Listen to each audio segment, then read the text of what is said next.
Spike it up's holding on. Trigger, you've done it, you champion. Spike it up wins, goes to the lead. John's going to take out the Dudley Justice. And that's Mr. Ali. It could be. He's fighting back. Oh, look at him. Spike it up does it. Welcome to Mobile Rolling, episode 8, season 2. Jimmy, right here at New Spot Motors Motor Group out at Salisbury. Yep. Still going. Great to be with you, Rocky. You too, mate. Now, Saturday night, we're back to Port Pirie. Yes.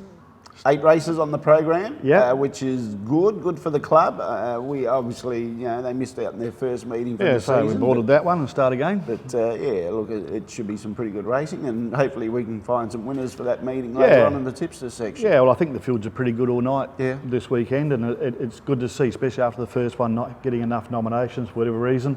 They're back and they've got 8 pretty good races and some decent prize money for the majority of the races as well. Yeah, should be pretty good. Just want to go over a couple of quick drives before we go to our first break. Yeah. Danny Hill on Saturday night on the Ides of March. Now, people can just look at that race and say, well, she led and won, so what? But the horse pulled a bit, as you said in your call.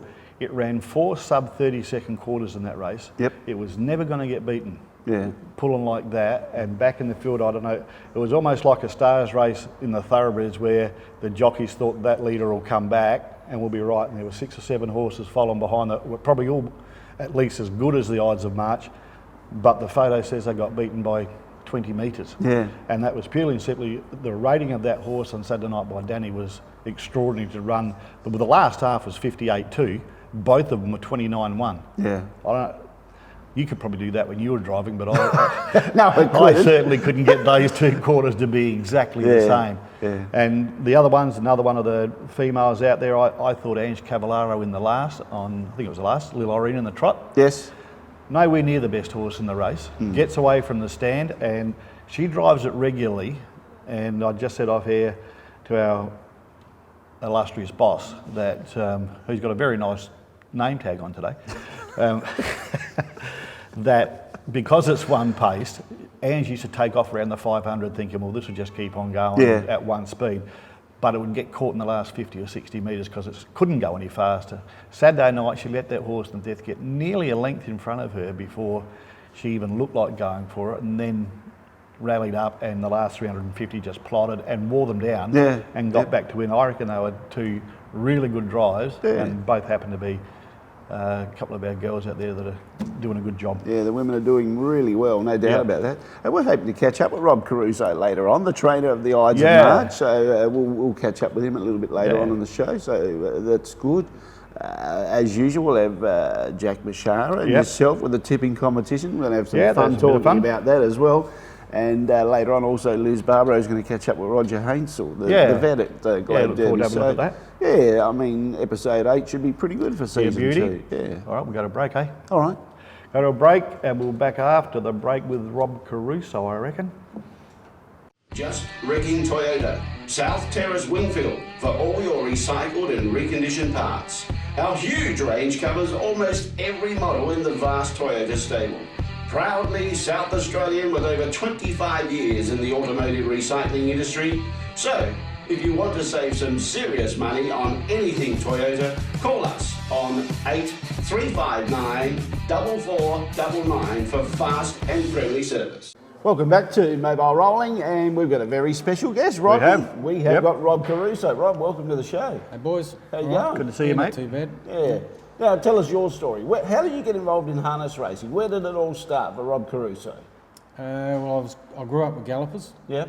Had them for a few years, and I bred a few of them, and sort of had a few mates who used to go to Gawler Trots on a Friday, and used to go over there with them, have a few beers and this and that, and sort of like the night sort of thing that it was at night, and then sort of I was with someone, something come up one day, and I ended up talking to Paddy Cabone. Yeah. And I went out and saw him, and ended up buying a horse with him, and just giving him a hand, and after a little while got good mates with Scotty Gill, a bit of that, and just started mucking around on my own, and I thought, I'm getting a bit too heavy to work the gallopers, so at least the paces you can do it all yourself. And, you know, you can't blame, you can't blame anyone else if they're not going any good. Yeah. So I sort of thought, yeah, got a licence and went on from there, and sort of didn't have a lot of time really to spend with them, and I don't think I was that good a horseman, so I sort of started with the claimers and the old horses that sort of taught me, and yeah, went on from there. Yeah, stuck with them. Did you drive, Rob? Nah. Only track work. Yeah. Only Not in track races. No. Yeah. Any thought behind the red and black? Was that any football association or anything? Actually, that's a funny story. When I got my licence, I had some friends that were mad Essendon supporters. Oh, And I think we bought a horse. And they like the red and black. Yeah. And I think Paddy's colours were Yeah, gold and black or something at the time as well. Yeah. And sort of, I think I got offered some colours, and yeah, they'll do. Yeah. So I had them as owners straight away as well. So yeah, so we done that, and yeah, they never really changed them. So Yeah. Do you know how many years you've been involved now with harness racing? Have you sat down and ever worked that out? It'll be a few now. Probably 15 or 16 years or something now. Probably, yeah. And that's gone fairly quick too, hasn't it? Yeah. Done a good job. Like, Yeah. I follow him very closely, and it's always the claimers, is it? And you've said before why you got into them, and now you've virtually stayed there. Most of your horses are claimers, but have you got a contact in Queensland that helps you with these decisions, or is it just a nice place to go and grab them? Years ago, I went for a holiday, and when I was first sort of started getting into it, and a mate of mine's dad sort of knew a few people, and they weren't really harness racing involved, but they took me around to a few stables, and I met a couple of people there that they knew, and I met up with Stewie Hunter. Oh, okay. He was red and black as well. Yeah, he did actually. It was a coincidence. And I wish I had a couple of the horses there, those black and reds on. Especially the flashing red. But, you know, I got to it. I bought a horse. I went there, and he lined up about 10 of them. And he said, this one's 1,000 and that one's 30,000. Yeah. And I said, I'll stick to this end for a start. And I sort of bought one or two, and then after that, I sort of got talking to him, and just over the years we became really good mates. And you know, he just, whenever he had one and that, he sort of rang me up and said rah rah, or we ended up, used to send 2 or 3, or he'd ring me up and say, oh, there's a truck coming with 4 of them on there, and they'd be there. I was lucky enough, you know, early parts, old on Gaucho had come over. Yeah. And we sort of, I don't know how many winners I trained off stuff. So have you had any that haven't won that you've got down from Queensland? Because I can't remember any. Usually you get them. Yeah. Normally they're all right. Like, well, at least he's sending you reasonable horses, not absolute skunks. No. You know, it's funny enough, the dearest horse I ever bought off him, we had a bit unlucky with him. He won the free-for-all at Albion Park on the Saturday night, and we bought him, and he's about the only one that didn't win because he passed away soon, about 2 hours after he got off the float. Oh, really? Yeah. And he was like the dearest one ever from him. So we stuck to the cheapest. What's your price range, Rob? Even today, where do you sit price range with them generally? Every time I go over 9,999, I can't get them going. Yeah. Serious? I don't seem to have any luck. Like, as soon as I pay good money for them, but those cheap ones, so around the 5,000-6,000. It's it seems to be the price, doesn't it? Even if we go to Victoria and buy them, that, if you can see them in that $4,000 to $6,000 bracket, you're pretty confident you can do something with them. It has changed over the last probably 4 or 5 years. Yeah. Queensland used to be able to get those cheap ones. Yeah. You know, I had horses like Milton Style, Max Milton, Gunner Max, all that. They were a couple of $1,000, and they won their 8-9 races here. Yeah. And done a real good job, but you can't buy them now. It's just too much. Yeah. And the Americans and that buy them. Even those older type horses, I see someone was telling me that they still pay a little bit of money for them over there. So they do. You know, and Perth was good play. Then I got on to Perth, But then as soon as I got a couple from there, the price went up, like Smarty Arty and horses like Yeah. that. So it's a bit hard now. I think American, sorry Jimmy, the American side as well, they can race with the Lassics, can't they? Yeah. So the older ones that start to have that bleeding issue, they don't care. As you said, they'll pay 10 to 20,000 for a 12-year-old, knowing full well that it doesn't matter. They can stop whatever issue it is and win the races with them. So they just look tough. after them over there, and they seem to race on over there like, you know, the Australian horses over there are just jumping out of the ground. You know, like for instance Stewie, like his partner Tarn, like she's in America at the moment and she's just flying. You know, she's been there about a year and she's just flying. You know? So you know, What's been your biggest thrills in harness racing in your 15 to 20 years that you've been involved? I reckon my double at Melton. Yeah. When we bookended the Saturday night at Melton. Yeah. I think that was probably. What were those two horses? Paleface Jasper and My Man Dan. My Man Dan, yeah. So he obviously went over there for the Battle of the Claimers, My Man Dan. Yeah, they both won heats, Yeah. They used to have them as the first and last race regularly in each year was in the Battle of the Claimers, usually the bookends, and the year that Rob went, And the other thing is, you always seem to secure, he secures the good drivers, either Gavin Lang or Chris Alford usually are your drivers when you go to Victoria. How do you snare that? What's the association? I think it goes back to years ago. Like I sent one over to Shane Noon years ago. He helped me with one. We sent one over and we won. That was the first one we won, a heat, and at Cranbourne the week before. I don't know. I just sort of get on all right with Chris, and I sort of give him a ring a couple of weeks before, and sort of say I've got a couple coming or something. You know, keep me in mind. Like, you know, generally, you know, he has to drive ones. Like when Dean Braun was big in the claimers and stuff, he'd do it. But generally, he'd sort of, get on. Yeah. And Gav was always there. Gav still tells me every time I see him over there, he tells me I cost myself a Battle of the Claimers. Because I made him hand up. Yeah. He handed up with Paleface Jasper that year. Yeah. Well, he was driving My Man Dan. He still reckons My Man Dan should have won if I didn't hand up. Now, after Saturday night, mate, there's a rumour we're at New Spot Motors. Yeah. And they reckon you're here with a pocket full of cash to buy a new car today. Is that right? After Daryl's got too many. Daryl's got too much cash. He doesn't need any more. It was a good win. Yeah, good. He's a nice horse. He's a real nice horse, and he was cheap. Yeah. He's only he's only a baby. He's only 6. So. Yeah. Jeez. Yeah. And actually, I've got to say, I hadn't seen Danny that excited for a while. Yeah, she was pretty rapt with him. She gave him a big rap. Yeah, very good. She didn't want to get off. So Danny's on this Saturday at Port Pirie? Yeah. She'll swap between. Kenny was driving, but he had to drive Canada Bay, so you know. Very good. Yeah. All right. Well, righto, mate. We can find out more about Rob Caruso down the track for sure, but there's a good start. Nice. Good hard starter for us there, Rob, and good luck Saturday night at Port Pirie. All right, thanks, boys. Good on you, mate. Cheers, there's Rob Caruso. We'll come back with more after the break. We're located here at New Spot Motor Group, 2020 May North Road at Salisbury Park. They've got a magnificent array of vehicles here for you to look at. Paul Kavanagh will be able to help you out with his great team. They're good supporters of harness racing in South Australia. You go to Globe Derby, you'll see the New Spot Motor Group vehicle there, and there's plenty of vehicles here at Salisbury Park. So come and see the team at New Spot Motor Group. They'll look after you really well. Welcome back to Mobile Rolling, and it is tipsters time. Jack Bashara's here, the mighty Jack. How are you, Jack? Jim. And Rocky is throwing out the big challenge, and Rocky's smiling for a reason. He is smiling for a reason. I haven't even pulled the plugs yet, mate. No.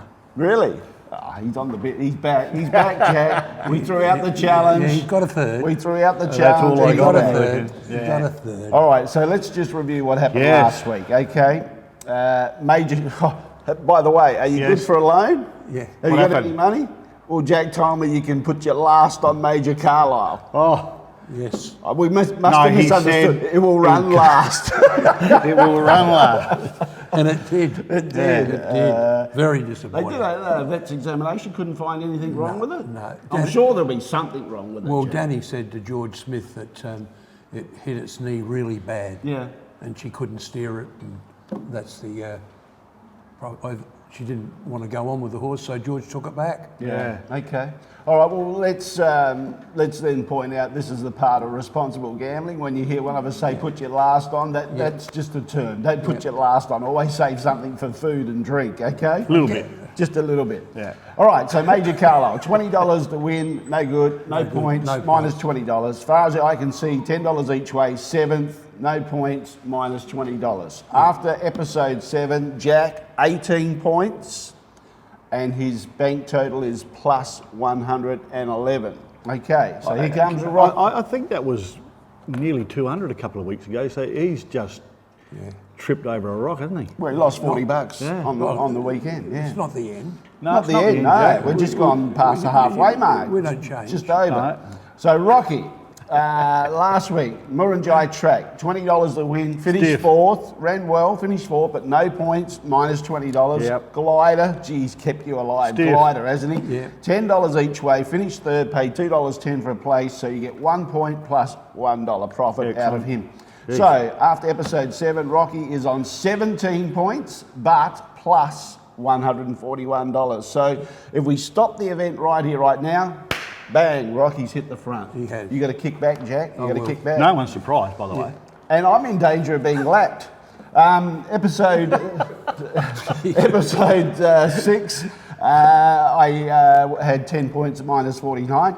I went for my Papa Bear scratch, so there's no bet there. So my $20 then goes to I Want to Rock and Roll. So I had $20 each way and I Want to Rock and Roll. She finished 3rd, paid $2.40 for the Oh, place. that's a good result. So I get 1 point plus $8. So I'm now on 11 points minus 100. Won't take long to be minus 100. It'll be minus $41. So that's where we are at as far as the point scoring is. Right. So let's get the wheel. What you That was going to good. say? No, something? that was a good result for you. Yeah. Yeah. Tortoise in the hair, mate. Compared to last week. No one got a winner, so we're all in. Yeah. Yeah, right. So let's get a winner this week. We're going to Port Pirie this week. We're going to Perry on the bigger track.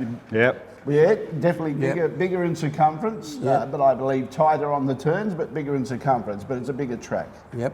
Right, what do you Right. got, Jack? What are we going with special first? Yes, you do whatever you want. Well, we'll go the special race 8, number 6, a Rock and Roll King. A Rock and Roll King. That's you, Jimmy, a Rock and Roll King. Are racing very greenly, a Rock and Roll King in the centre. Over on the inside, Choose kicking back. Springfield Shadow comes down the outside. A wall for the Miners, but Bella Mystique, easy as you like. It's won by 20. Rock and Roll King was very green, but he did hold second. He did everything to throw it away, but he held second to Rock and Roll King. Yeah, sure. Yeah. Okay, Rock and Roll King. All right, so the $20 for the win there. Yep. All right, and what about your each way? I think we'll go each way. Race 2, number 1, Liberty TJ. Second to Idorama last week. Yep. First up, should get the good run on the back of Nevada Rosmeralda. Yep. And I'm expecting it to weigh in for second or third. Okay, all right. So Rock and Roll King, race been 8, drinking number again, 6, $20. Sorry? You been drinking again? Yeah. Was it scratched? No. What? Buckle will. Buckled Will? Yeah. What was? Saturday night. It'll have one. It will? Yeah. Why? We'll finish about 7th. Huh? It'll finish 7th. Why? You've lost me. Because it will. Okay. No. So Liberty TJ will finish 7th? Yeah. Okay. No. How do you come up with that theory? It'll run What second. have I missed? You missed nothing, Jimmy. He's just... Clowning around? Just having a Oh, crack at Jack's big pig. shot's back in front, so now he wants to... Yeah, right. What do you got now? Big shot? Oh, you want my tips? Yeah. Well, you're the leader. Race 3, number 7. I've had it before. Yeah. I'm going again. Mac Cruiser. Oh, yes, yes. It'll get the run behind the leader in the sprint lane at Pirrie. I'll have to do the About work three in the last back the rail. 250. You sure? You sure you want to go for Matt Cruiser? Yep. Oh, is it a traveller? It's had 3 goes at Port Pirie, never run a place. Doesn't matter. Okay, all right. Yeah. In good form. Luke's got it sorted out. Yeah. Okay. So is that the each way or the That's my straight? each way. Oh, 10 each Yeah, way, that'll Matt get Cruiser. that'll Yep. get the You 9 to love 2. him. He's been good for you. Yep. And then race 4, number 8. Yes. Fort Courage. Right. It's a Fort Courage who's passed them all in 200 metres, 29.1 third quarter. Let her neck it. It's still travelling well with Michelle Phillips from Fire Safe. 6 metres then 2 on the outside, Forest Force. Tommy Song is running on from the rear, but now Michelle Phillips says go on Fort Courage, and it's going to dash away. Flashing home late Tommy Song, but Fort Courage gets a bit tired late, but back to his best, and Fort Courage wins it. Great drive. That'll win from here to Manangatang. Really? First up. First up. Good at the trials? It's been trialling very, very well. I know Ryan's got a very high opinion of the horse this time in, and I reckon it's ready first up. All right, so $10 each way, race 3, number 7, Mac Cruiser. Yep. Race 4, number 8, Fort Courage, $20 to win. Yep. And that'll finish closer to the winner than Major Carlisle will? A little bit. Yeah? Yeah. No, From gamble here to- responsibly. Just smash the kid's piggy bank and put that on. All right. Yeah.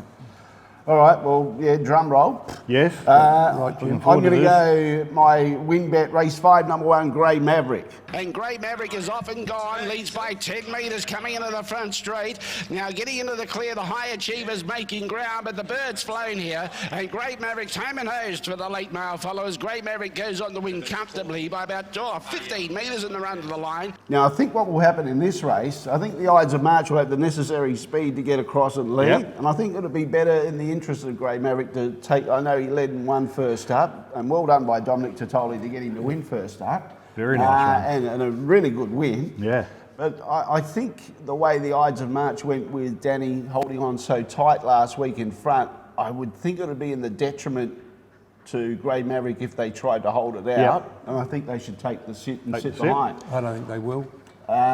Or they probably won't, but I think they should. I don't think they because of those reasons. And the other thing is the Ides of March went along at a solid tempo in front Sure as did. well. And I think he will get a little bit tired at the extra 200 metres distance at the finish, even though he'll get better and fitter with racing. Yeah.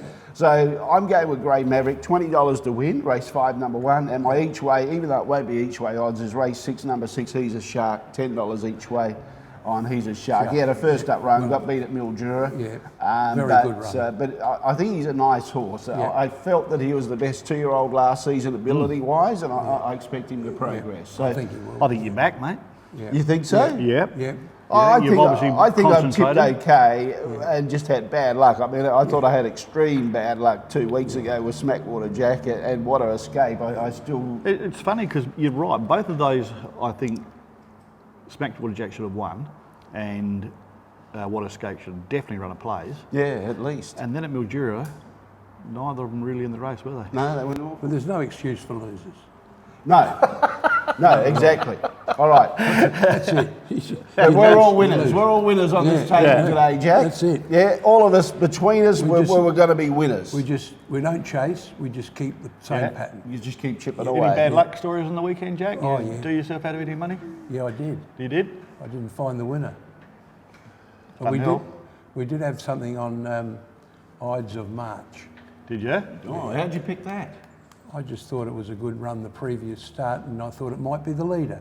Oh, okay. So it was a small bet. Yeah. But Surely Tescora was a much better run than Ides of March in that same race the week it before. it was, but like they were Tescora- together around the bend, and Yeah, Tescora dropped it right off. but Tescora wasn't going to be in front. Oh, okay. All right. Well, And you've done well. We You got to picked lean, well. lean to these horses in front and the rails at the moment is on fire. Something's on that track favouring the rails runners. Big Blade Behemoth, Derby? yeah, Big Behemoth rolled along. Ides of March, the horses like Vada Esmeralda, they're going good on the rail. There must be We better get Lane Johnson back in and see what's going on. Yeah. outside the rail. They reckon it's heavy. Okay. All right. Leaders at Glebe Derby. Thanks, or, Jack. or inside runners. Yeah, There's the late mail from Well, Jack Bashara. There you go. All right. Inside runners. Anything else? We're done? We're done. Done? Done. All done. All right. That's it for the betting segment. We'll be back next week. But right after this break, we've got Liz who's going to catch up with Dr. Roger Haensel. See the boys down at Modry Battery Services. With over 40 years of experience in batteries, stocking the largest range in supercharged batteries with more power, longest life and battery warranty. They specialising in auto electrical and aircon regas and repairs. Hello and welcome back to Mobile Rolling. Here we are today with Roger, the industry vet for harness racing. How are you today? I'm very well, thanks. And yourself? Oh, fantastic. Yeah. Thank you for asking. Now, there's always a lot of controversy about, you know, the welfare of animals within the different racing industries and the integrity of the industries when it comes to their animal welfare. And I just wanted to touch base on a few of those things today, if we could. Go for it, yeah. So, you know, something that has been asked a lot is, what is the testing procedures like, and how often are they done for, you know, any banned substances? It's all at the discretion of the stewards. The stewards on race day are God. What they say goes, and I'm just one of their disciples. So, so with the testing, there's pre-race testing and there's post-race testing, and in sometimes there's even out of race testing or on race day testing. Right. So depends on what the situation is. What's the difference between a pre-race and post-race testing? Generally, a pre-race testing is for a substance called TCO2, which is when horses have been preloaded with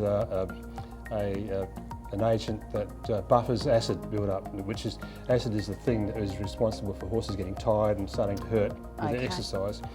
And if they're preloaded with a buffering agent, the theory is that they can run harder, faster, longer, and do better. Right. So that's the basis of the pre-race testing, but not necessarily. It can also be used for drug testing as well. Okay. Whereas the post-race testing is primarily for prohibited substances, which include TCO2, but the drugs, the therapeutic drugs, and the drugs that are drugs that are strictly prohibited, that should never be found in a horse. No, that's right. Yeah.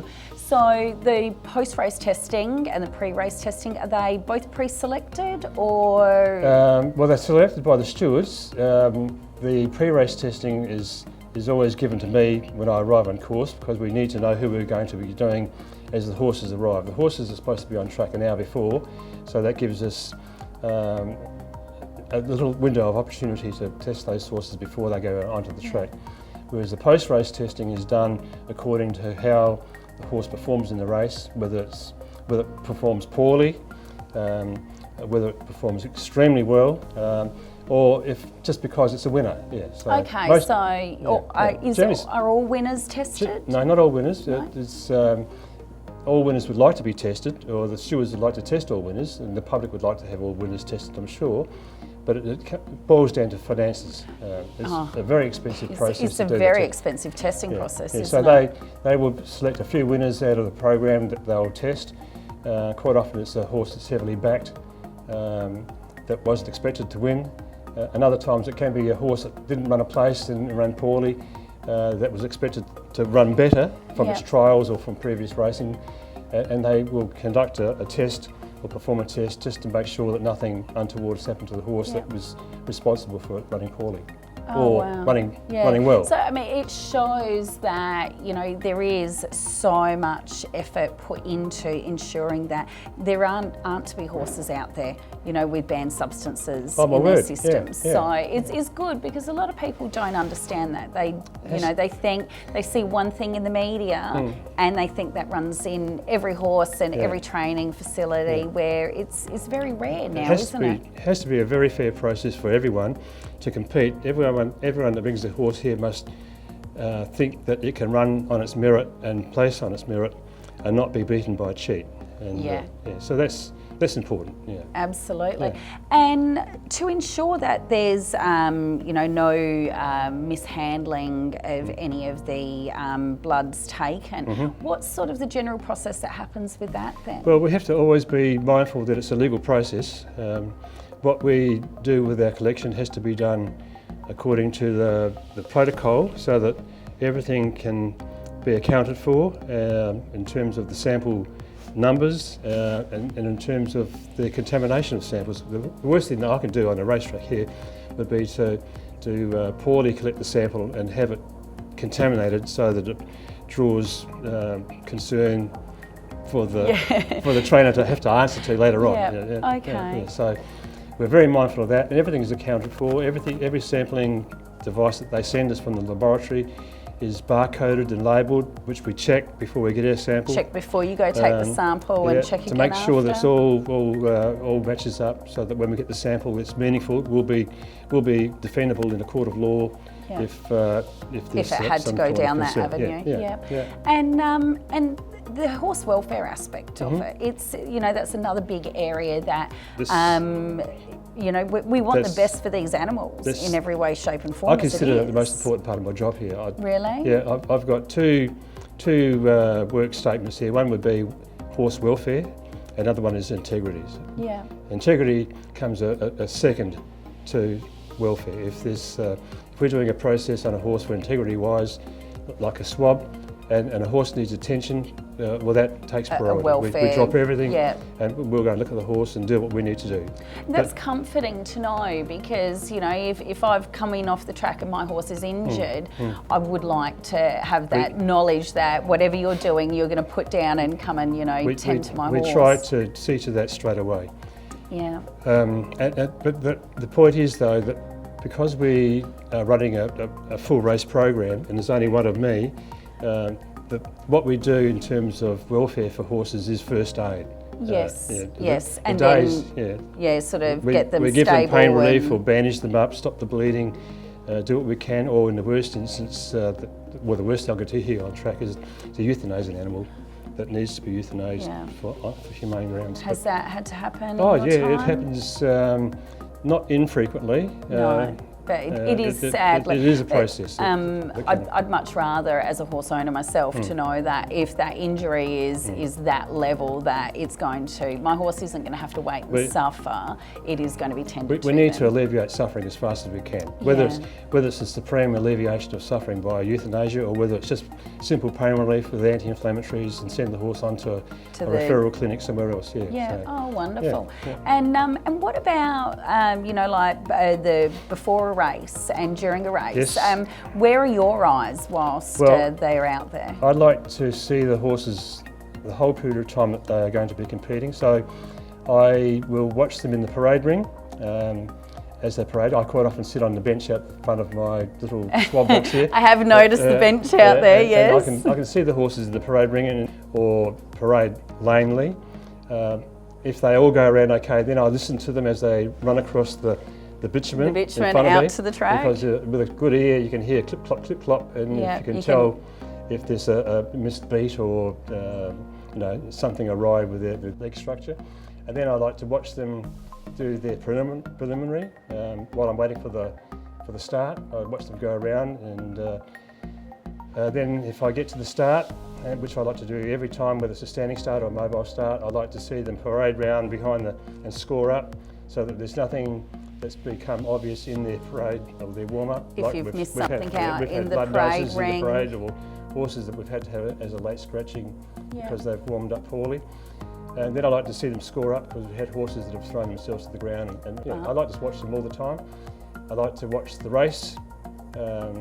And then when the race is finished, I like to see them coming off the track to check for lameness, as well as blood noses and cuts and lacerations and things like that too.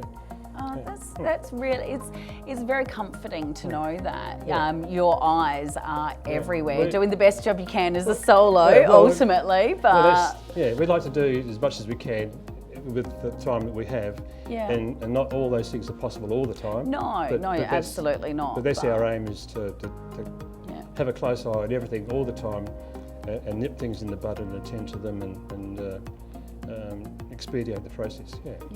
Wonderful. Well, I'm sure being race day today that you've probably got a lot we have to prepare for, so I won't hold you up any longer, but I'm really glad we got to catch up and have a chat today, and I hope we can catch up again very soon. That would be fantastic. I'd like to show you how we do the process too. I would love that.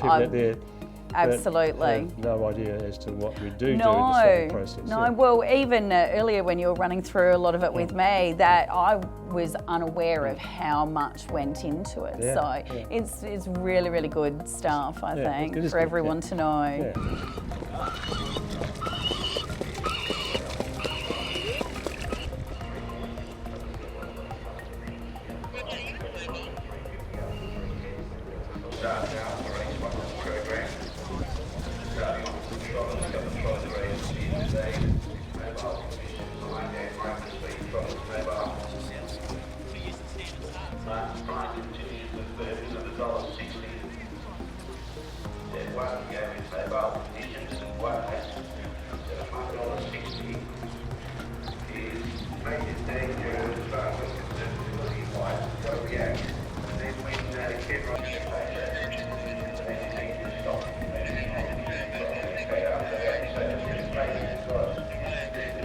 we're here to get a pre-race bicarb sample from this horse here. The first thing we have to do is check the brand, so we have the right horse, and it's 1660, so we know we've got the right horse. Yeah, and we check all of this constantly against the paperwork? Yes, it's all on the paperwork down here that we've pre-filled. Yeah. And if we can get someone responsible, oh no, can you tell me? Easy, baby. Good boy, it's okay, it's okay, it's okay, it's okay. It's okay. Also, Good. if he's 450 kilograms, he'd have about 40 litres, and we're taking 60 mils. So he's got 40,000 mils, and we're taking only 60. So You won't even know. I don't think he'll know. No. And the reason why we take that much is the more blood we take, the more accurate the test. In theory, we could do that with a drop of blood, but a drop of blood might not be completely accurate as to what is in the total. We'll get you to sign because you've witnessed. So it's such a, very, very detailed process, isn't it? It is. That's your number, 892. 892, yep. 892 goes there. You can see they're 892. Yes.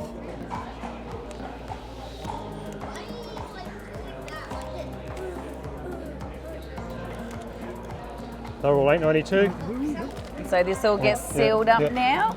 Yeah. Have a 892, Frank. 892, yep. Yeah.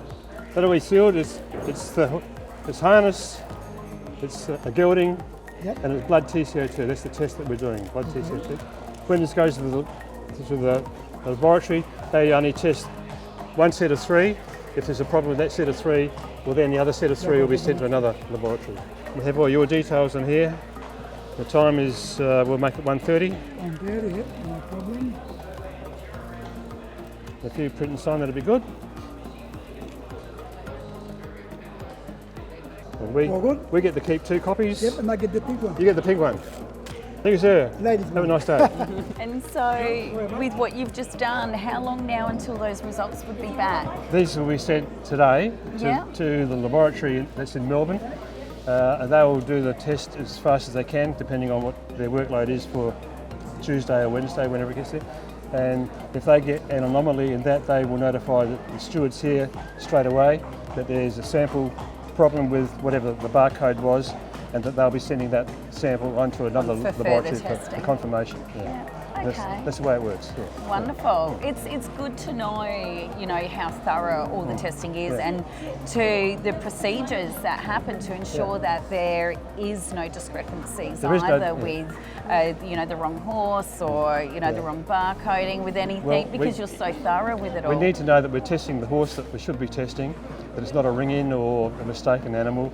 And everything is done honky-dory, completely as it should be, because it could end up in anything's got that potential to end up in court, and I'd hate doesn't to get it? anyone into trouble that doesn't need to be in trouble. Sometimes people are a bit questionable about the number of tubes we take and the volume, and that's purely because we need to be accurate with the sample that we're testing. We could do that test, like I said to Frank, with just a single drop of blood, but it might not be representative of the whole 40 litres of blood within the animal. Yeah, because it is something that sort of does go, oh wow, 6 vials. Looks a lot. It feels like I get a lot of comments about, I got a handful I can of imagine blood. you do. Yeah, but it's a nothing volume, I assure you. It's compared to the litres in the horse as it is. If this procedure was at all to the detriment of the horse, it would not even be contemplated to be done. No, because we also, no matter what we do, their welfare has to come first and paramount. Most important. If it was an upset to the horse, we just don't do the test. We're not silly. We don't. So if for instance, if that horse he played up didn't, and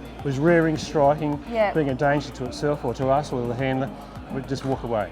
Okay, and then is there another form of testing you could do? We would most likely try and get a urine sample from it afterwards, but in terms of an invasive test like a blood sample, we just won't do it. The blood test does come out with everything you need. That horse might not race according to its ability after being stirred up, might get injured or may hurt us. So it's not worth it. And that's also then where it's your safety and as well whoever's assisting you and the owners or the trainers that are also part of that process. We need to be mindful everything like that. Yeah. Absolutely. Yeah.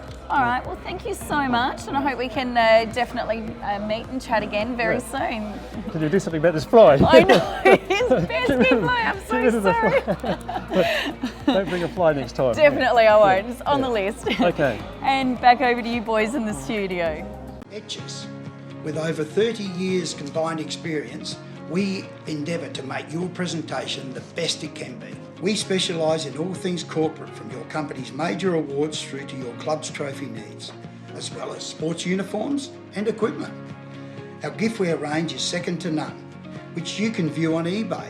All you do is just type in Etchers. Etchers is proud to be your one-stop shop, making everything a whole lot easier for you. Etchers, proudly supporting harness racing in South Australia. Please come and see us at 142 Port Road, Homemarsh. Welcome back to Mobile Rolling. In closing, Rocky, good, good little session there with Liz and Dr. Roger Haensel. Yeah, it's interesting, that stuff. Yeah, for sure. Yeah, so yeah, a bit of the bloods and yeah, what the vet does at the trot. So maybe that's opened the eyes of a few people of what's involved in making the sport of harness racing going around. Now we're here at New Spot Motor Group this week. Next week we're going to the British Workingmen's Club at Wingfield, where we'll record episode 9. Episode 9 will be good.